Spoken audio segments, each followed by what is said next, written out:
وكفى وسلام على عباده الذين اصطفى أما بعد. فعن عبادة بن الصامت رضي الله عنه قال قال رسول الله صلى الله عليه وسلم وحوله عصابة من أصحابه بايعوني على ألا تشركوا بالله شيئا ولا تسرقوا ولا تزنوا ولا تقتلوا أولادكم ولا تأتوا ببهتان تفترونه بين أيديكم وأرجلكم ولا تعصوا في معروف فمن وفى منكم فأجره على الله ومن أصاب من ذلك شيئا فعوقب في الدنيا فهو كفارة له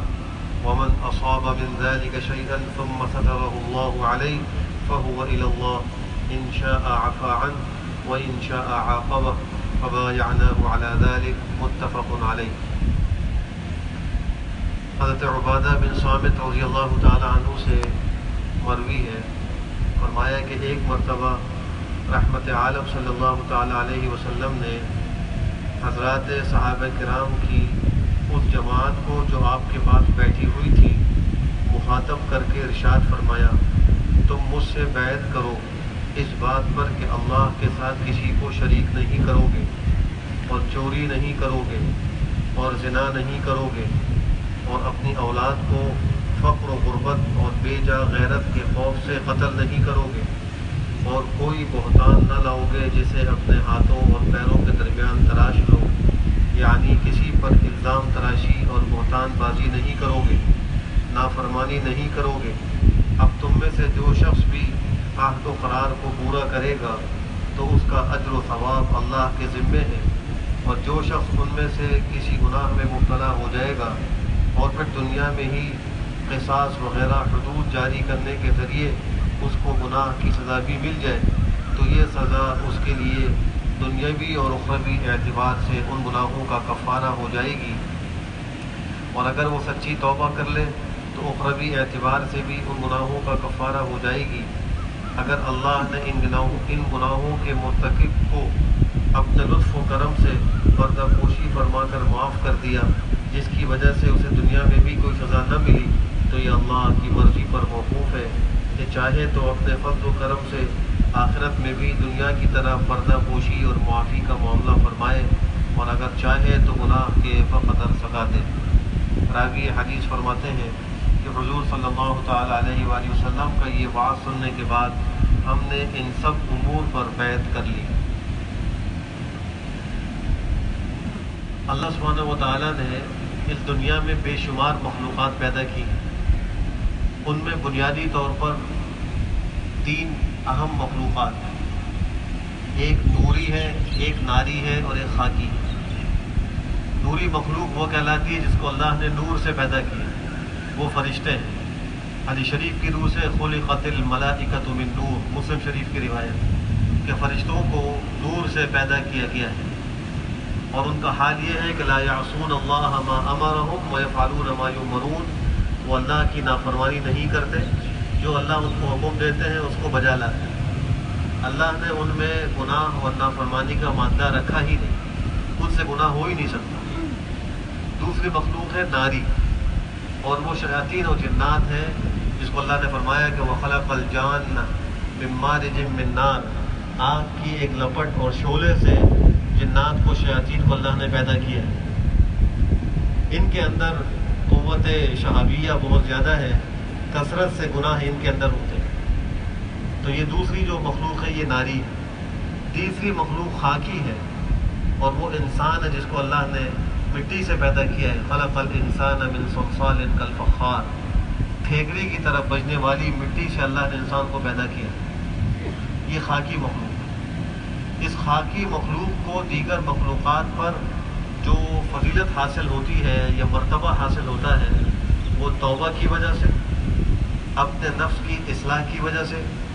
اور حصول تقویٰ کی وجہ سے ہوتا ہے، ورنہ اس میں کوئی خوبی نہیں ہے۔ اگر یہ خاکی انسان اپنی بساط کے بقدر گناہ سے بچنے کا اہتمام کرے اور اس سے اگر گناہ ہو جائے فوراً توبہ کر لے، اپنے نفس کی اصلاح کرے اور تقویٰ کے حصول کی فکر کرے تو یہ ساری مخلوق پر افضل ہے۔ اللہ نے اسی کے بارے میں فرمایا کہ وَلَقَدْ كَرَّمْنَا بَنِي آدَمَ وَحَمَلْنَاهُمْ فِي الْبَرِّ وَالْبَحْرِ بنی آدم کو اعزاز بخشا ہے، ہم نے ان کو ساری مخلوق پر فوقیت دی ہے، ہم نے ان کو خشکی اور سمندر میں سوار کرایا ہے اور کرایا ہے۔ تو اگر یہ خاکی مخلوق چاہتی ہے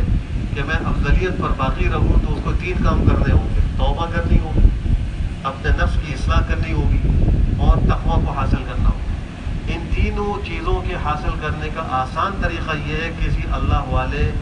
خوف خدا رکھنے والے شخص سے بیعت کا تعلق قائم کیا جائے۔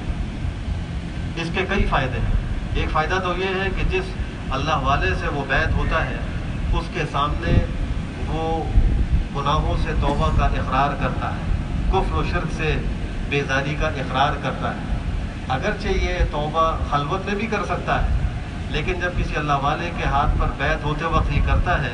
تو یہ ایک سنت کو زندہ کرتا ہے جو صحابہ کرام کی سنت ہے، جو نبی کریم صلی اللہ تعالیٰ علیہ وسلم کے ہاتھ پر بیعت ہوا کرتے ہیں۔ اور دوسرا فائدہ یہ ہے کہ وہ اپنے اس شیخ کو یا اپنے اس مرشد کو اپنی توبہ پر گواہ بناتا ہے اور اس کی دعاؤں کے اندر شامل ہو جاتا ہے۔ یہی وجہ ہے کہ سرکار دو عالم صلی اللہ تعالیٰ علیہ وسلم نے صحابہ کرام سے جو بیعت لی ان کی مختلف قسمیں تھیں۔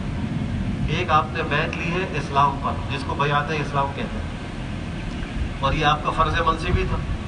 کوئی کافر آتا تھا آپ کی خدمت میں، آپ اس کو دعوت دیتے تھے اسلام کی اور اس کو کہتے ہیں کہ میرے ہاتھ پر اسلام کی تم بیعت کرو، وہ آپ کی دعوت کو قبول کر کے آپ کے ہاتھ پر اسلام کی بیعت کر لیا کرتا تھا۔ دوسری قسم کی بیعت وہ بیعت علی الہجرت تھی۔ جس زمانے تک ہجرت فرض رہی، فتح مکہ نہیں ہوا تھا، اس زمانے تک آپ مسلمانوں سے اسلام لانے کے بعد ہجرت پر بھی بیعت کیا کرتے تھے، اور جو ہجرت پر بیعت نہیں کرتا تھا بغیر کسی عذر کے تو اس کا اسلام اور ایمان معتبر شمار نہیں ہوتا تھا، اس کے لیے ہجرت ضروری تھی۔ تیسری قسم کی بیعت وہ تھی جو آپ نے موت پر اور اللہ کے راستے میں دشمنوں سے لڑنے پر لی ہے، اور اس کا ایک واقعہ سن 6 ہجری میں جو صلح حدیبیہ کا واقعہ ہوا، جس میں بات مشہور ہو گئی تھی کہ حضرت عثمان ابن عفان کو مشرکین مکہ نے قتل کر دیا ہے، تو آپ نے صحابہ کرام سے موت پر بیعت لی تھی، ایک درخت کے نیچے بیعت لی تھی، اور اس درخت کو شجر بیعت کہا جاتا ہے، شجر رضوان کہا جاتا ہے۔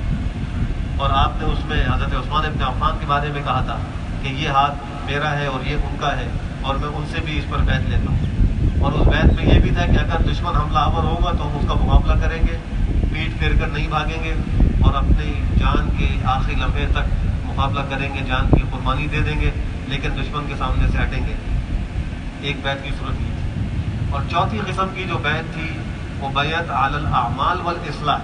جس کا ذکر اس حدیث میں بھی ہے کہ آپ کچھ باتوں پر بیعت لیا کرتے تھے کہ دیکھو یہ کام کرو گے اور یہ نہیں کرو گے، جیسا کہ سورہ ممتحنہ کے آخر میں بھی اللہ سبحانہ وتعالیٰ نے ایک آیت میں ذکر فرمایا کہ یا ایھا النبی اذا جاءک المؤمنات یبایعنک علی الا یشرکن باللہ شیئا ولا یسرقن ولا یزنین ولا یقتلن اولادہن، یہ آخر تک کی پوری آیت ہے۔ اس میں اللہ فرما رہے ہیں کہ اے نبی جب آپ کے پاس یہ مومنات آ جائیں اور وہ آپ سے بیعت کرتی ہوں تو آپ اس سے بیعت کر لیا کریں، اس بات پر کہ اللہ کے ساتھ شرک نہیں کریں گی، چوری نہیں کریں گی، زنا نہیں کریں گی، اور جو ہے وہ اپنے اولادوں کو ناحق قتل نہیں کریں گی، شوہروں کی نافرمانی نہیں کریں گی، وغیرہ وغیرہ۔ اس پر آپ ان کو بیعت کیے کریں۔ تو یہ بیعت علی الاعمال والاصلاح۔ اب ہمارے معاشرے کے اندر اس سنت پر عمل کرنے والے لوگ کم ہیں، دوسری طرف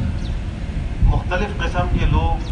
اپنے آپ کو پیر ظاہر کر کے معاشرے کے اندر ایک فتنہ برپا کیے ہوئے ہیں، نہ ان کو علم دین کا کوئی پتہ، نہ سنت کا کوئی پتہ، نہ نمازوں کا کوئی ٹھکانہ، اور آستانے بنا لیے ہیں اور بس ایک بیعت کے نام